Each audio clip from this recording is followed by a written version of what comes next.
Okay, I think I'll start with the introduction of the session and some housekeeping while everyone joins in to better use the time. So welcome, one and all. This session is called Making Magic, Releasing the Genie in the Toolbox by FSMA. My name is Eva Mary from FSM Alliance, and I'm moderating this session today. So, yes. As everyone joins, some of the housekeeping for the session are that we'll be using a web app called as Mentimeter in this presentation. And you can use this on your laptop, browser, on your phone at mentimeter.com. We will have the link displayed on for you. And there will be, whenever we ask a question, you can enter the room code that is also displayed in that slide and enter and put in your answers. So why don't we test it out? And as we wait, let's go with the first Mentimeter question.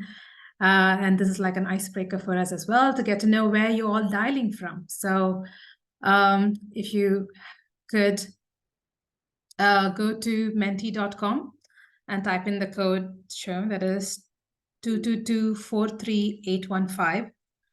And just let us know where you're dialing in from for the session. As you do this, I will also let you know that we do have a Q&A session at the end. And for this, I encourage you to write down your questions or any comments, or if you need any clarifications on the chat, and we will take them in the last 10 to 15 minutes. So let's see now some of the results of where, okay. Yeah. For those who are still joining in, you can use the code, the link is menti.com on your phone or a separate browser. You can use this, and the code, you have to enter the code at the top of the, when you open menti.com, at the top there is enter the code, and you have to enter the code shown there. I also see interaction in the chat. Hello, yeah. So, I see more than 4 people here, and I would like to see more comments on where you're all dialing in from. Oh.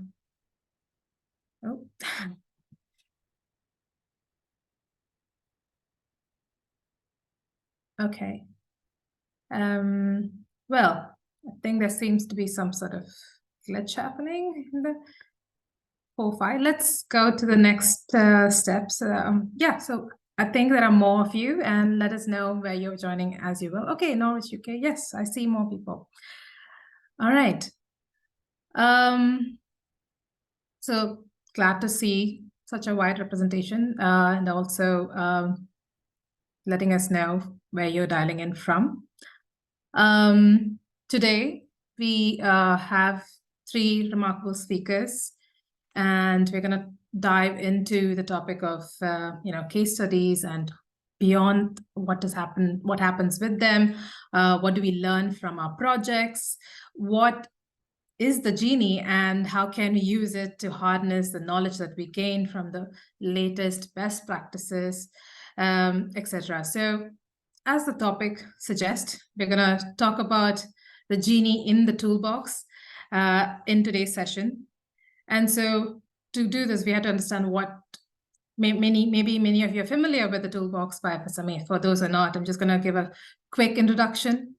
So the toolbox and what is its knowledge platform. So it's an open source platform for tools that help either a planner, an engineer, or official, anyone who's really interested to know what is the sanitation situation or what they could do possibly with planning or assessment. So there's tools in it that help you assess the overall FSM ecosystem in a city, and then plan for infrastructure needs or improvements throughout the sanitation value chain. There are these tools. There's a survey tool, there is the assessment tools such as the SFD and the CSTA, that is the City Service Delivery Assessment planning tools. And then, of course, the knowledge repository, which is what we will be talking about more.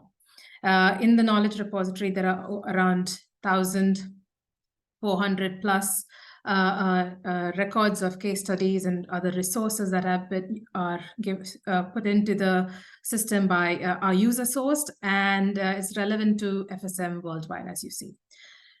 So with this, I would like to ask a second question, and I hope more engagement this time. How do you use the toolbox by FSMA? Have you heard of it? Have you used it previously or used part of it? So please go back to the link, and this time it's a different code. Please note it's 22243-815. And let us know, how do you use the toolbox by FSMA? I'm going to give you, yeah. Okay. There are some occasional browsers. Is it? I hope it's you're able to access the Mentimeter. Yeah. Okay, so there are a lot of you who are interested in it occasionally and come look at it, and one of you are like an active user. So I'm glad to see that. And there's none of the people who don't know anything about Toolbox. So okay, that's a good split, I think. And if you want to know more, please contact us at FSMA. All right, so now we go to learn more about why such user-sourced case studies and reports in, that are, as in the toolbox, relevant. Why are they relevant? How are we've been using these knowledge and data that we have gathered in the case studies? So to discuss this a bit more on this, let's start with our next speaker, that is Peter Hawkins. Peter has contributed extensively to sanitation research and projects, beginning with his work at London School of Hygiene and Tropical Medicine, and later as a consultant across Africa and other regions. He has played a pivotal role in urban sanitation, notably in Tanzania and Ghana.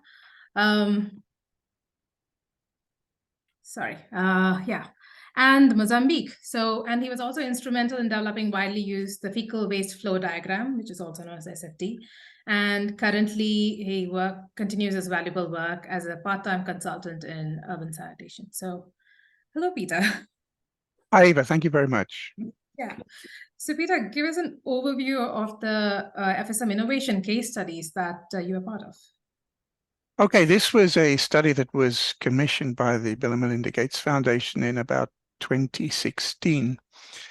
And the context at that time was that sanitation was finally coming up the agenda. But we didn't really know very much about non-sewer sanitation and fecal sludge management. And the idea was to try and find around the world places where people had been starting to implement a systematic approach to that. What we found was not a lot of work at full scale, but quite a lot of projects and pilots, and a lot of valuable lessons were being learned. So with my colleague Isabel Blackett, we selected 11 case studies and tried to trace out how fecal sludge management had been developing in each of those places.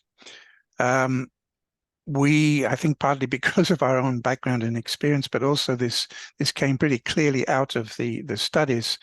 The findings we divided into 3 main areas of policy and institutional aspects, business models and service delivery, and the purely technical part.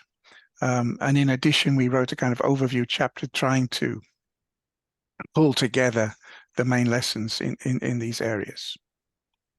Okay, so what would you say your biggest challenges were developing these case studies, especially in this different scenarios in different parts of the world? I think one of the biggest challenges is that the people who are actually doing the work, the harassed and under-resourced municipal officials and service providers, often with very deficient equipment, are not people who have the time or perhaps the inclination to spend digging around to find out more information, and critically also limited time to communicate what they are discovering, which is all very valuable because it's the practical side of things. So when we were doing this study as editors, we interacted in a sort of very to and fro way, asking the contributors to provide specific sorts of information that we thought would be useful generally. Another problem is the dubious legality of non-sewage sanitation. In some cities, it is still illegal. And in many cities, the unplanned settlements where a lot of the unsewage sanitation is are illegal, and therefore the authorities may not encourage much interest to be shown in them. And finally, I think there's this, again, perhaps connected with this official neglect, whereas authorities are very happy often to spend large amounts of money on sewerage. They are not happy to spend large amounts of money on fecal sludge management, although it is probably, in many cases, 90 or even more % of the problem. And they tend to regard it as a private matter. You build your own toilet and you do whatever you can to keep it running. And this also limited the amount of information because it was all kind of under the radar, as it were. So what was the lessons, or how did you address these challenges in your case study? Like, was there any lessons learned that we could learn from it? I think there were many lessons learned. We tried to look at there were 11 studies altogether, and we kind of looked in each one. We were finding 2 or 3 very key messages, and from this we drew out, I think, what the main ones were. Certainly, I think there was corroboration for our instinct to divide the issues into these policy and institutional and service delivery and technical aspects.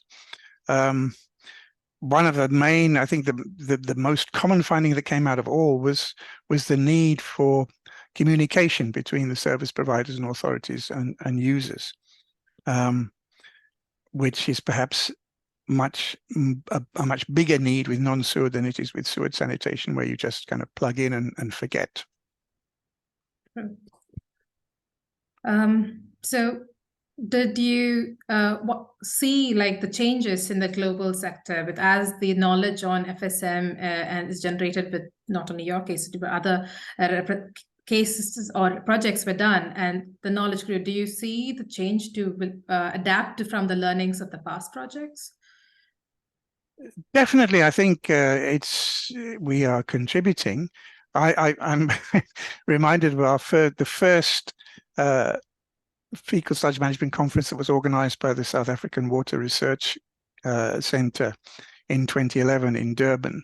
It was 100 people huddled together in a basement, and there was virtually no information, and people were kind of quoting 1 or 2 ancient studies, and now here we are, 15 years further on, and there is more and more information coming up, and a lot more people. The latest FSM conference, there were almost 2,000 people, or more than 2,000 people. So definitely, what I can say is this is all part of the wave that is building, with also, with the adoption of SDG 6.2 and the major inputs from the Gates Foundation and other major donors.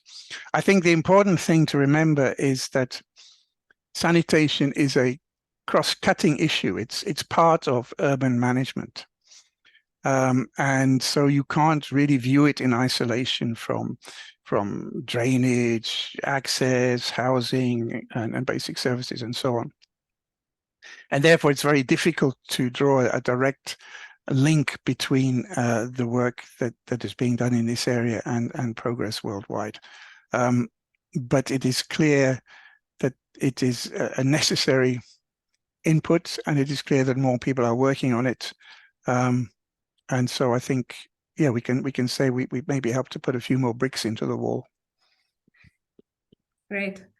So with this, having done these case studies and many other projects related in different parts of the world, what are your last comments from you regarding knowledge management, like how and its treatment post the case project?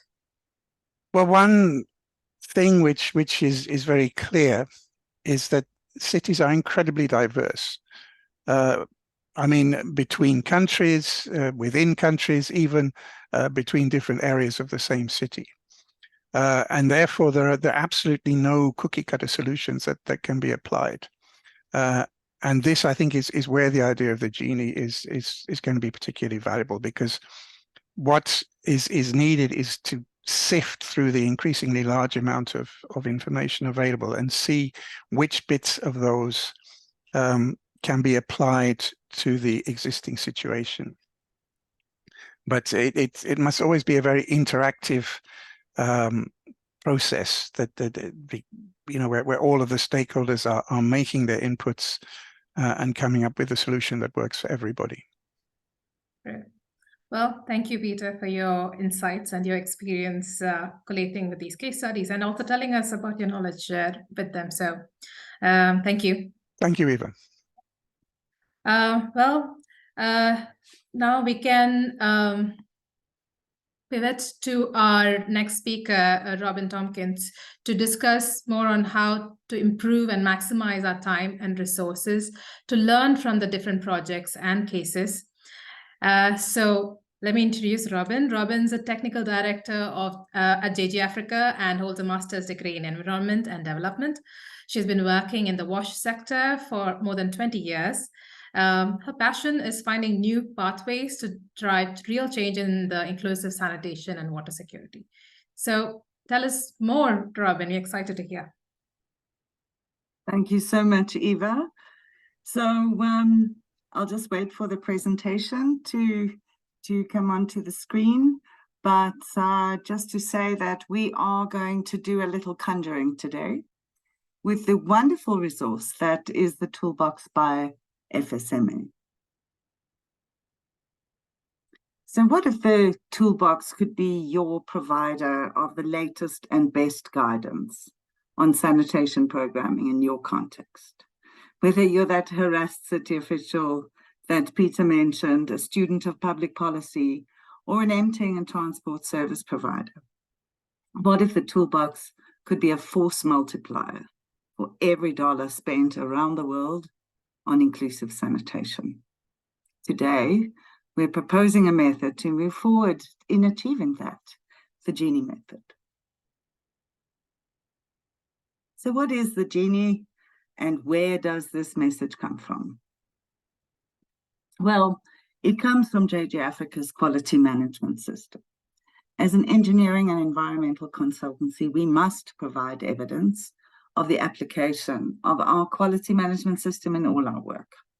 So a QMS uses the Plan, Do, Check, Act methodology, which was developed in the 1950s by William Edward Deming. And this really is the basis of quality management all over the world. At Afrika, we've used the methodology to drive continuous improvement in our projects and processes because quality is in our DNA. So we've used the continuous improvement principle to develop a system we call the Genie, so that we can ensure that we are collaboratively learning through the implementation of every project we do and process that we implement. And the key elements of our interface is that, and it's one interface for everyone, is the quality wheel. So we've divided our projects and processes into 4 categories, as you see there in the quality wheel. And using that one-page interface, any member of our team in our company can get access to the Genie behind that for the category of project or process that they're working with. The Genie behind the wheel then provides one-page access to everybody to the key elements of planning, executing, reviewing, and improving on, that's the act part, any of our projects. as well as templates and formats for evidence that our quality system requires to have been applied at every stage of our project. The Genie you see on the screen here is our wash division Genie, and we use this Genie to ensure that we are implementing our projects correctly. So our Genies have helped us create an internal community in our company around the application of our quality system. But you're all thinking, what relevance has this got to the Toolbox by FSMA? Well, last year I was doing a research project on mainstreaming gender in the urban sanitation context. And we found that while there is a plethora of tools available and a wealth of information, no one really knows what we're shooting for. No one really knows what we're trying to come out of this project with. Also, it's quite difficult to know where to use what tool. So you've got all these tools, you don't know which point in your project to apply these tools, that they are driving change in the project you're doing and getting impact on the ground. So I thought, hold on a sec, we're doing the same thing in our quality management system. There's so it shows us how to use what tools where. And this is applicable to report into improvements in FSM projects done around the world that have contributed to the Toolbox. Hence, the Inclusive Sanitation Genie.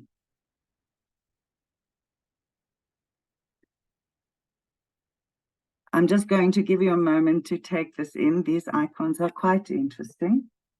But just to say that I'm sure that everyone is familiar with this process, these circumstances, and our Genie is about, if you remember, plan, do, check, and act. So how are they relevant to the Toolbox? How does this fit in? Well, as Eva mentioned, we are specifically looking at the knowledge repository in this session. And in the knowledge repository are almost 1,500 documents from 35 countries. It's information overload, as you can see this poor man here. But with 8 filter levels, 2 hours is the minimum you will spend. And while no doubt you will find some incredible resources and go down some wonderful rabbit holes, it's quite difficult to find what you are actually going into the Toolbox to look for. So the filters are user-defined. There's many categories. There's 8 there, as you can see, but many subcategories. And if you put them together, they might cancel each other out. Also, we are searching, using these filters, we're searching on the metadata of the document rather than the detailed content. So we're looking at the filter, the country, the organization, the type, the topic, rather than the detailed content of the documents. So we use these filters to apply the Genie method to see what we could come out with.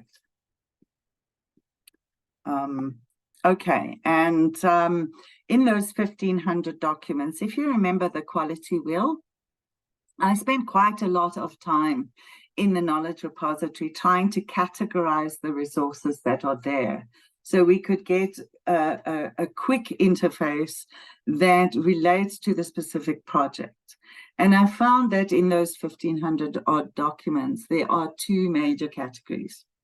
There's operational projects, so those projects related to the aspects of the service chain, and you can see the service chain is a main category with containment, emptying and transport, treatment and reuse and disposal as subcategories. And the other main category I found documents for was the enabling environment for inclusive sanitation. And here it was a bit more difficult to come up with categories, but I found 4 broad categories: national policy and strategy, financing and investment, capacity building, and communications.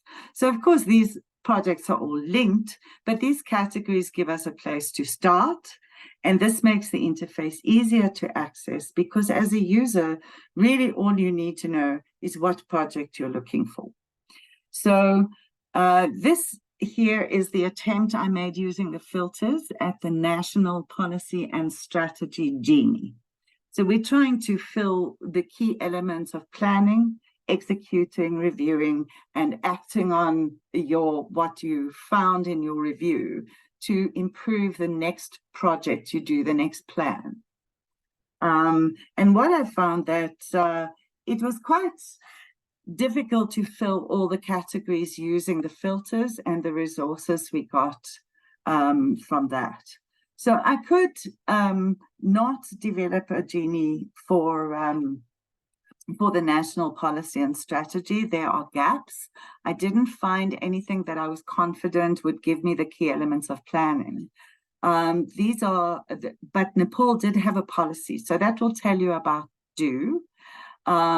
I couldn't really find anything about reviewing your progress in a national policy and strategy project, but I did find master plans which would give you guidance, lead to content that gives you guidance on act for a policy, the approvals and the planning that comes from it.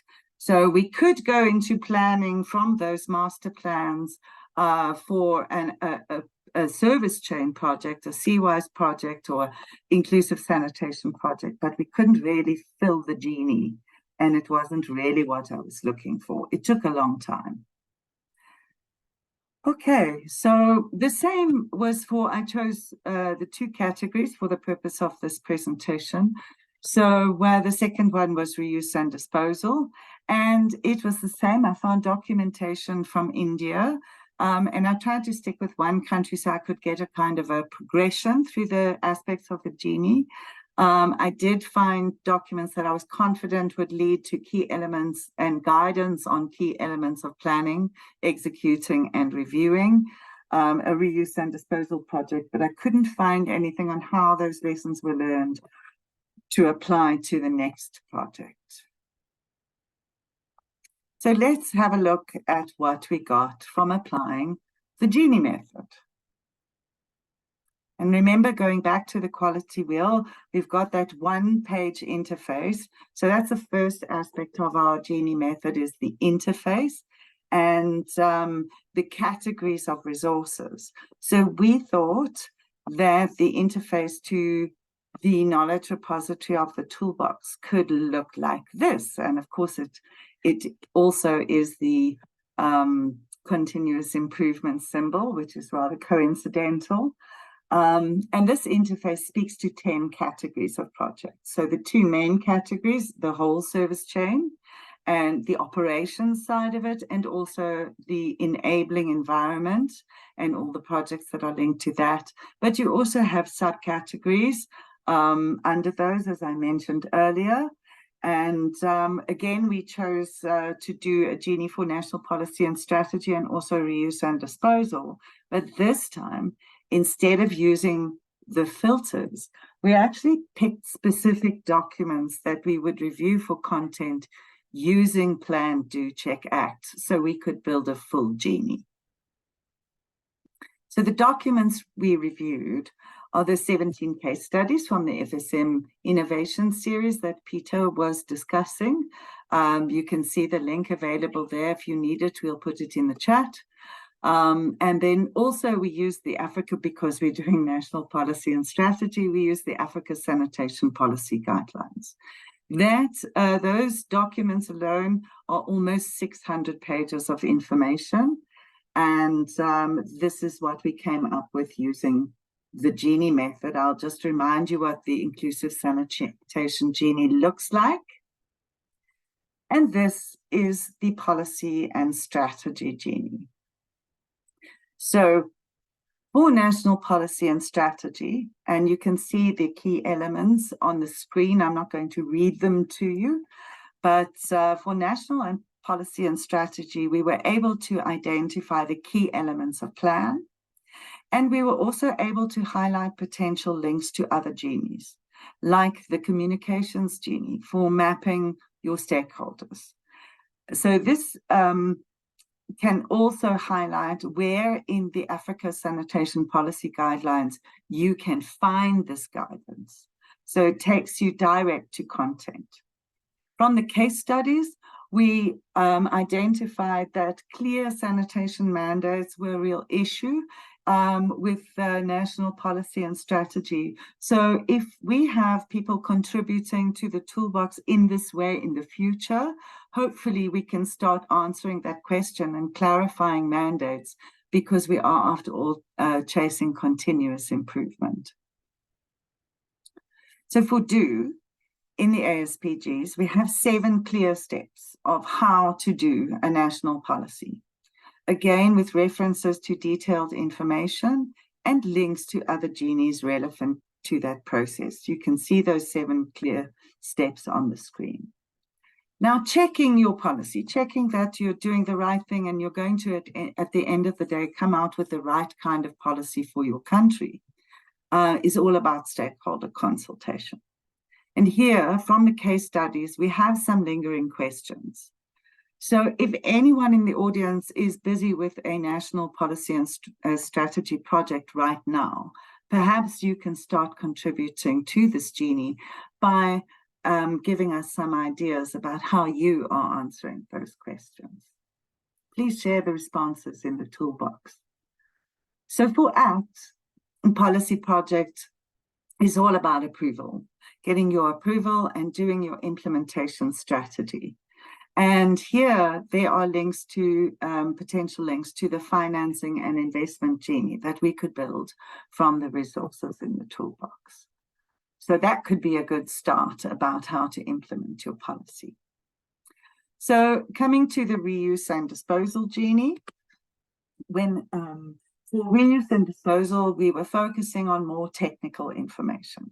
So elements of situation assessments with regard to what needs to be known about the reuse and disposal planning for a project. So you can see on the screen what the context factors are for planning a reuse and disposal project. So the case studies focus more on emptying and transport, but they do highlight the key elements of technical, financial, social, and institutional elements of implementing reuse and disposal. Initial focus should be on low-tech solutions. This is from the case studies and for safe disposal, and it's really important to determine where existing facilities can be used for co-location of safe disposal sites. You can see the factors on the screen there. Now, a key driver of change is evidence of negative environmental and public health impacts of poor sanitation. And so your check process really needs to include the capacity for gathering that evidence and continually communicating it to the stakeholders that you're working with in your project. Also, issues of financial viability, technology innovations, and containment systems. And for monitoring, for ACT, it's all about prioritizing upgrading of containment systems. So where you've got reuse and disposal sites, it's not to say you should get your containment systems right because you've got containment systems in place that need emptying and transport and safe disposal. But from the case studies really highlighted that there needs to be a parallel or considerations while you're doing reuse and disposal projects for upgrading your containment systems. Now, this information was gathered in 2.5 days of review of the documents from our young researcher, Janine, who's operating this presentation. Half a day for me, and half a day, actually about 3 hours, for us to consolidate what we'd learned, which is a lot less time than it took me to use the filters. So imagine the possibilities if we develop a comprehensive Genie for each category of project to highlight the latest best practice for all categories, to stimulate collaborative learning for projects from all around the world in different contexts. And that can be accessed by anyone with a tablet. those harassed government officials or communities looking into doing fecal sludge management at household scale. So, of course, we used good old-fashioned legwork to develop these genies and using PDCA as our filter. But this is 2023, and we are in a world of the Internet of Things, and artificial intelligence technologies are accessible to us. The World Economic Forum's Blueprint for Equity and Inclusion in AI, and on their website, the introduction states that artificial intelligence has great potential to benefit society, but the technology's full potential can only be realized if it is representative of the diversity of the populations it impacts throughout every step of its development. And this Genie method makes knowledge more easily and speedily accessible to a diversity of people. Using the Genie and force multiplier technologies such as AI, we can sow the seeds of change for driving continuous improvement of inclusive sanitation in a water-wise world. Imagine. Thank you, Eva. I'll hand back to you. Thank you, Robin. We certainly can achieve more for the dollar spent by looking at each project with something like the Genie method. So before our next speaker, I would like to ask another Mentimeter question. I think by the last two, you must be fairly familiar. So I expect you can all go to the menti.com. If you can't find it, please let us know in the chat if you have any questions about it. Go to the room and answer the question. How do you think we can leverage AI to address some of the issues that are raised here today? And I'll give you a couple of minutes to answer this question. Can be one word, a couple of words, however you like it. Also to note, you can ask your questions for the presenters in the chat. We'll be taking it shortly.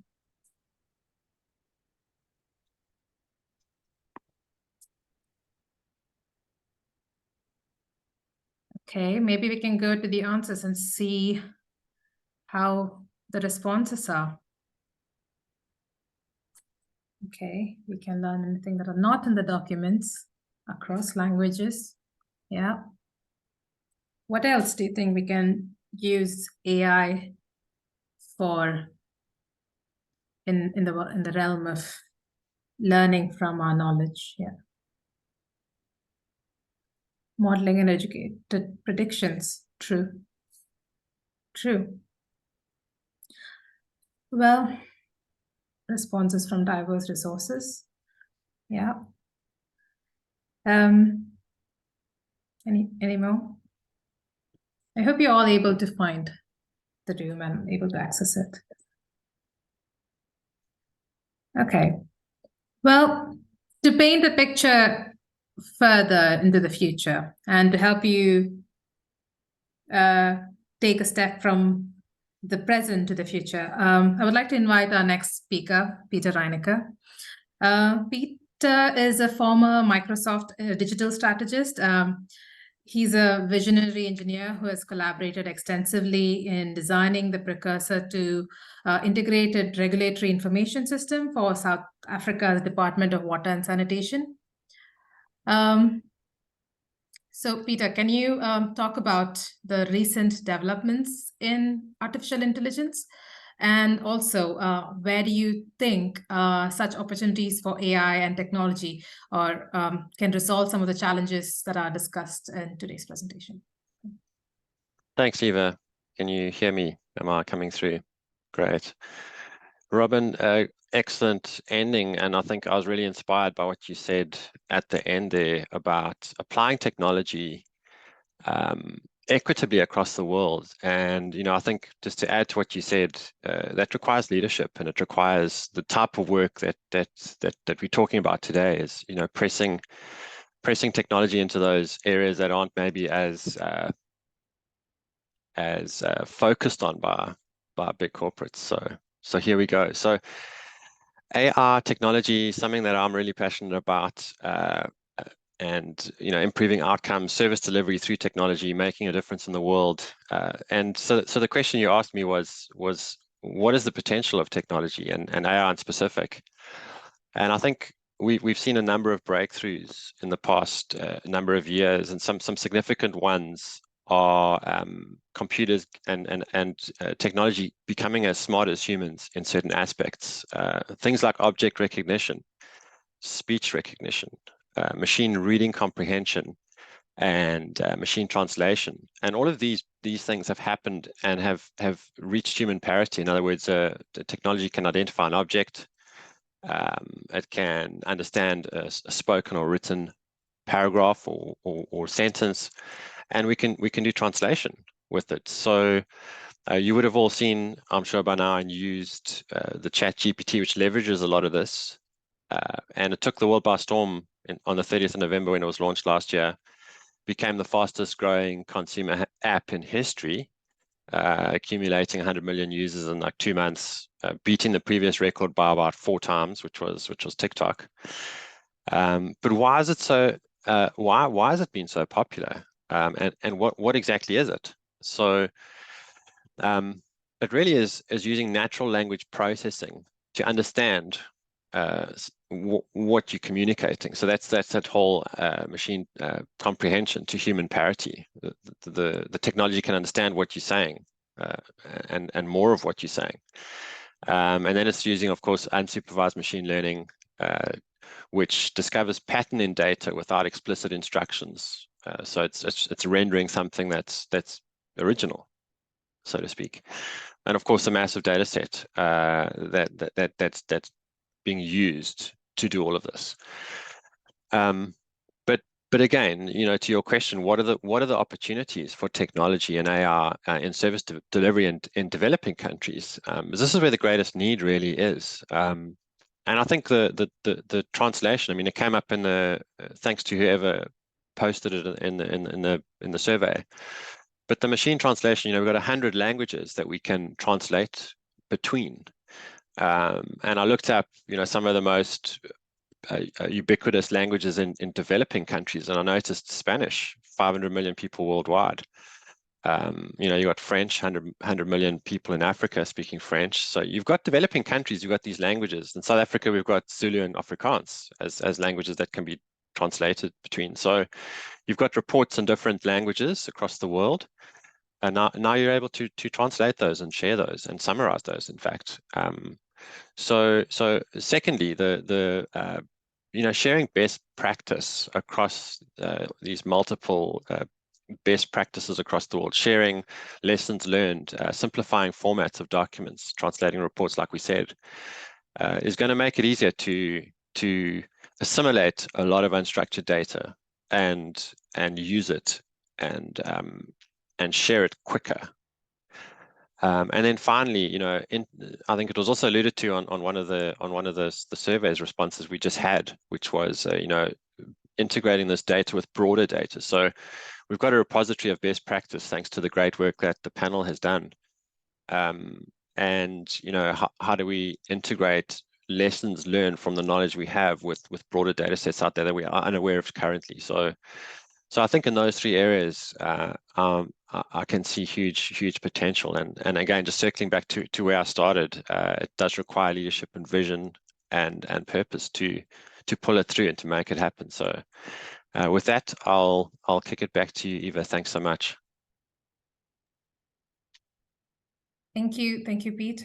We can definitely exponentiate the results we look for by AI. So thank you. If you'd like to follow more, if you have any questions, please you can put in the chat, or if you want to ask yourself, let us know. But yeah, what do you think of AI and helping us achieve the SDG 6.2? And I think we need it urgently to reach it in the next less than 7 years. So what are your thoughts? Are there any questions? Let us know.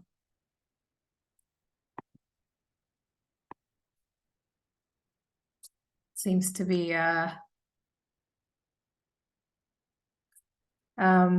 fairly quiet in the chat. You can type it out if you have down.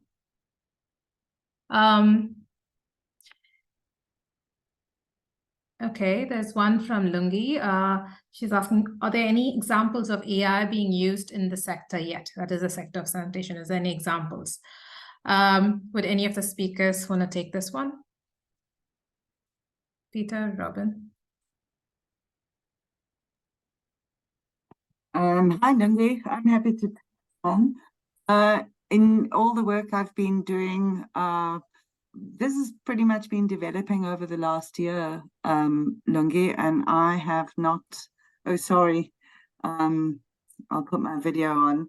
I have not seen any examples of how AI is being used in particularly the inclusive sanitation sector. Hopefully this is the start of that. But it is used in, it has been used in other sectors. I have seen examples of that. I think Google has got something around flood early warning and hydrology. I see Mark Summerton is online. Perhaps he can comment on that. But specifically in this sector, no. But hopefully we're pioneers today. Thank you for the question, Lungi. Any other queries, comments? Do you see yourself or your project being using something like this,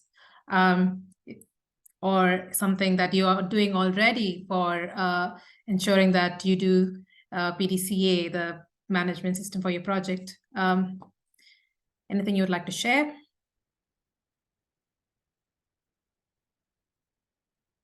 Okay.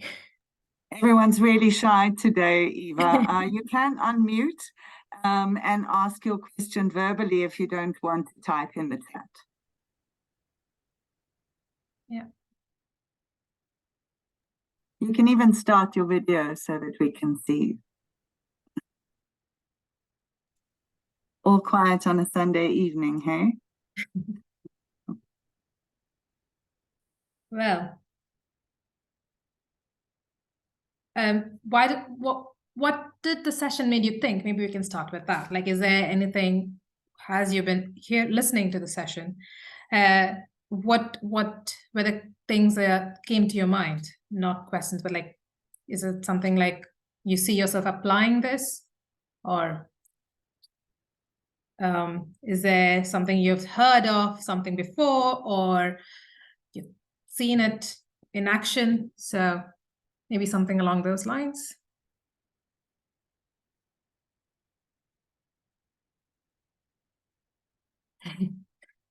Okay. Well, Our audience is shy. well, I hope.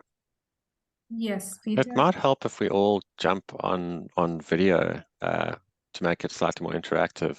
Just a suggestion. Maybe we should all just, for those of you who are able to, maybe we can just all jump on video. Yeah, that would make me feel less lonely in the room. Yeah.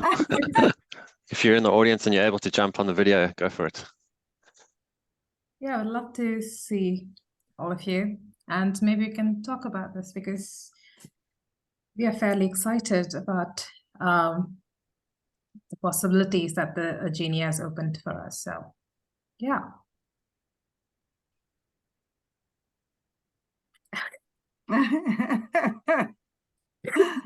Biggest innovation to date with the Genie. Well, the Genie's just out there. It's as I mentioned, it came from our quality management system. So this is really the first application of the Genie in any other context. We invented it at JG Afrika to manage our quality. So it's really the first application of this process, of this methodology in a new context. And while I was thinking about this, as I mentioned in my presentation, it came from doing a project on gender mainstreaming last year and the profusion of tools that is available in gender mainstreaming. And it's the same for FSM and inclusive sanitation. You know, there's a lot of tools out there So really, this is the first application of finding a way to navigate those tools and driving for continuous improvement. So it's a huge amount of information, is really intimidating, and not everybody around the world gets the benefit of external funding. So they don't have a group of consultants or an NGO working with them to implement inclusive sanitation in their city. So hopefully this is a way that can make that collaborative learning more accessible to people that wouldn't ordinarily get it. And AI, of course, takes us into the stratosphere. So to answer your question, this is the biggest innovation to date with the Genie. Yeah, I think just to touch on what you're saying, Robin, the architecture, engineering, and construction AEC industry is not leading in terms of digital transformation if you look at it across the different industries in the world. So, where the examples of AI being used already in the sector, I just think that there's a huge opportunity for our sector and our industry to step into that space and start to use the technology, because it is a lagging industry across the world. So which means there's huge opportunity to be the first to do things, which is exciting. So join the FSMA and start using the toolbox. Yeah, thank you. We will have updates on the Genie for our members and also on the toolbox page. So, well, if there's no further questions, well, if you do have further questions, you can write to us. We'll put the email in the chat. It is genie@jgafrica.com. And you can drop us a line. And maybe if you want to think about how we can use this methodology for your own projects, or something you're working on, something in the past, something in the future, it's all possible. Or if you want to send us your the project or case studies to the toolbox so that others could learn from it, please do so at fsmtoolbox.com. You can access it directly there and under the knowledge portal. Well, with that, I would like to thank everyone for joining, especially our three speakers, Peter Hawkins, Robin Tompkins, and Peter Reinecker. It was really great having all of you here, and thank you for joining us on Sunday. I wish you a great rest of the weekend and a good start to the new week. So yeah, I'll give back the 6 minutes to you. So thank you all. Thank you, Eva, for being a wonderful host to this session, and also to all our technical support from JG Afrika and from Siwi from Trippus. Thank you very much indeed.